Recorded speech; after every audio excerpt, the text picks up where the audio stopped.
CTET के इस बेहद अहम एक्सप्लेनर में सीधे काम की बात पर आते हैं। आगामी सेंट्रल टीचर एलिजिबिलिटी टेस्ट के लिए ऑफिशियल पब्लिक नोटिस आ चुका है। अक्सर ऐसे समय पर अफवाहों का बाजार गर्म रहता है, लेकिन सफलता की पहली सीढ़ी सटीक और पक्की जानकारी ही होती है। तो आइए देखते हैं कि 130 प्लस स्कोर करने की बेहतरीन रणनीति आखिर क्या होनी चाहिए। सोशल मीडिया पर हर दिन नई अफवाहें उड़ती हैं, है ना?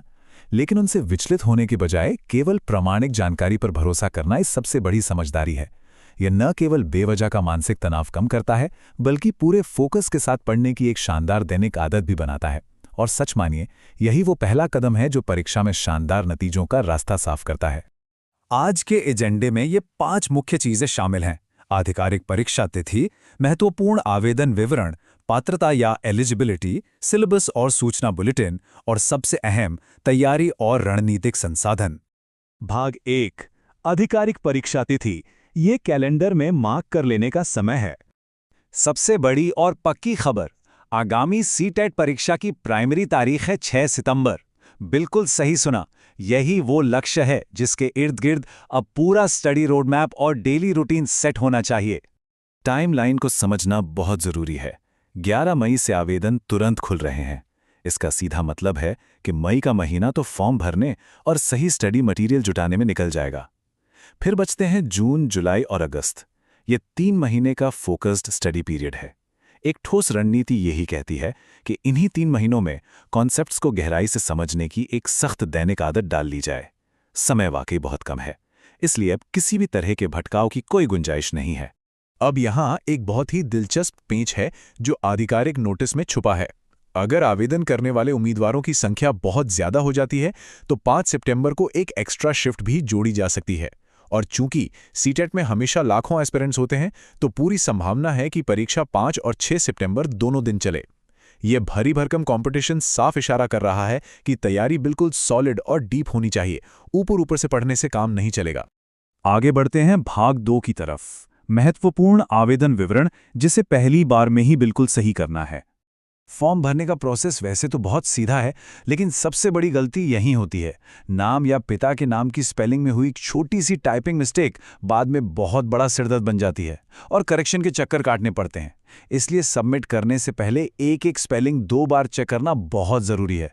और हाँ, सर्वर डाउन होने जैसी लास्ट मिनट की दिक्कतों से बचने के लिए फॉर्म जल्दी सबमिट कर देना चाहिए, ताकि पूरा फोकस सिर्फ और सिर्फ पढ़ाई पर रहे। भाग 3, कौन पात्र है। आइए एलिजिबिलिटी को लेकर सारा भ्रम दूर करते हैं। अक्सर अपीयरिंग कैंडिडेट्स को लेकर बहुत कंफ्यूजन रहता है, लेकिन एनसीटीई 2011 के रूल्स बिल्कुल शीशे की तरह साफ हैं। अगर किसी ने किसी टीचिंग कॉलेज या कोर्स में सिर्फ 1 दिन के लिए भी एडमिशन ले लिया है, तो बस वो सीटेट का फॉर्म भरने के लिए पूरी तरह से योग्य है। कोई उम्र की सीमा नहीं, कोई एक्स्ट्रा शर्तें नहीं। जो भी टीचिंग प्रोग्राम का हिस्सा है वो तुरंत अप्लाई कर सकता है। अब आते हैं भाग 4 पर, सिलेबस और सूचना बुलेटिन। क्या उम्मीद की जाए। आमतौर पर ऐसे पब्लिक नोटिस के 7 से 10 दिनों के अंदर डिटेल इन्फॉर्मेशन बुलेटिन आ जाता है। वैसे तो मुख्य कॉन्सेप्चुअल सिलेबस बिल्कुल वैसा ही रहने की उम्मीद है, लेकिन एग्जाम पैटर्न पर 100% मोहर उसी बुलेटिन के आने के बाद लगेगी। हालांकि समझदारी इसी में है कि उस बुलेटिन का इंतजार करने में वक्त बर्बाद ना किया जाए, बल्कि पेडागॉजी और बुनियादी विषयों के अभ्यास की अपनी दैनिक आदत को आज और अभी से शुरू कर दिया जाए। और अब आखिरी और सबसे अहम हिस्सा, भाग 5, तैयारी और रणनीतिक संसाधन।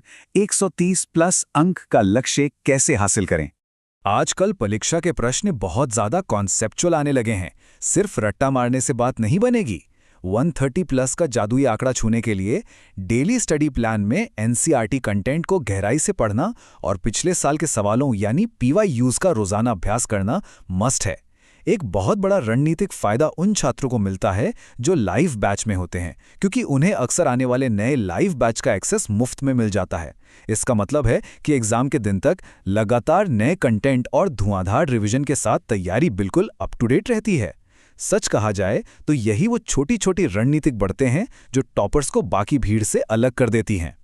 अब सारे ठोस तथ्य सामने हैं और 6 सितंबर की डेडलाइन भी बिल्कुल फिक्स है। तो अब बस एक ही सवाल बचता है, ये फोकस स्टडी का सफर कितनी जल्दी शुरू हो रहा है। अफवाहों से दूर रहना, केवल ऑफिशियल रिसोर्सेज का इस्तेमाल करना और आज ही से कॉन्सेप्ट्स को मजबूत करने की एक अटूट दैनिक आदत बना लेना बेहद जरूरी है। समय किसी का इंतजार नहीं करता और सितंबर का महीना देखते ही देखते सामने खड़ा होगा। तो क्या 130 प्लस का स्कोर हासिल करने की वो बेजोड़ रणनीति अब एक्शन में आने के लिए पूरी तरह तैयार है?